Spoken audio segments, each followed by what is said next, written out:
Hey, what's up guys? It's Marf and welcome to the Call of Duty mobile soft launch video. Today I'll be telling you everything you need to know about the game and also my thoughts and opinions on it.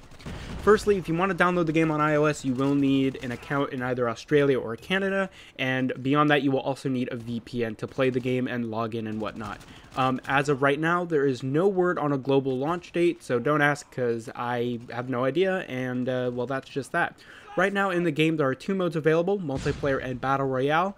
I'm pretty sure there are zombies gameplay online somewhere, you just have to search for it, I'm not sure. However, I'm more interested in the standard multiplayer aspect of the game. I'm not really interested in battle royale, so that's what I'll be talking about today. So, multiplayer is very standard for a COD game. You have your game modes such as Team Deathmatch, Free-for-all, Domination.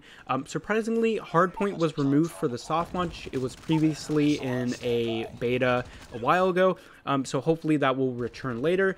You can play ranked matches, standard matches, or private matches, and there is a friend system and lobby system, which is very nice.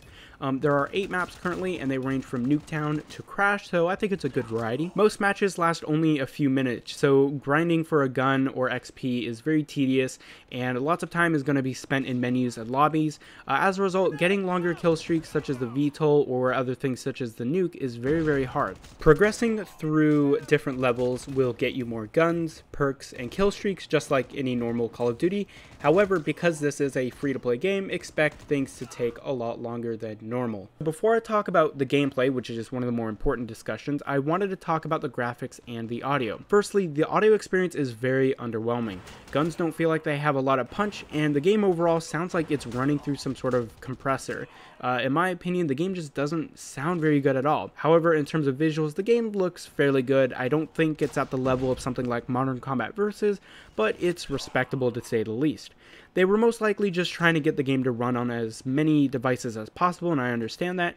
I am running the game on an iPhone 8 Plus, by the way, with a very high option for graphics and frame rate.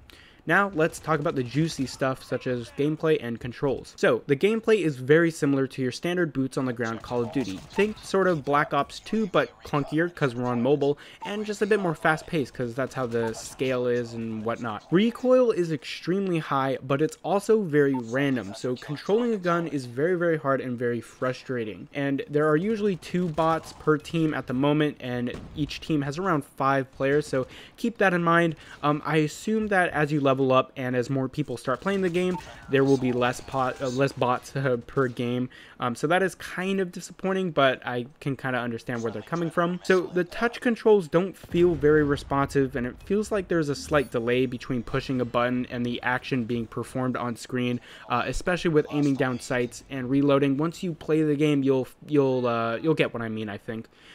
And keep in mind, this is still a soft launch, and there is no confirmed global launch date, so a lot of stuff that I talked about could change at any time.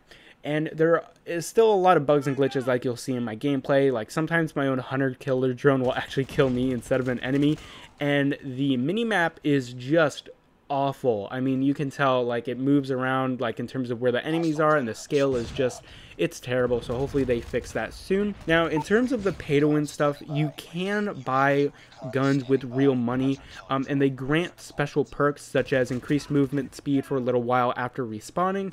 However, overall, this is definitely not too bad, especially for a huge company like Activision, but keep in mind that they could totally ruin the game beyond the global launch like what they've been doing with Black Ops 3 and Black Ops 4, so keep that in mind. Overall, I'm glad to finally be playing a AAA FPS on mobile, and hopefully Activision will keep improving the game over time. I've had some fun playing this game, but it is kind of still in a state where I don't think it's good enough for global release. So anyway guys, let me know your thoughts on Call of Duty Mobile in the comments section down below, and I will catch you guys in the next video. See ya!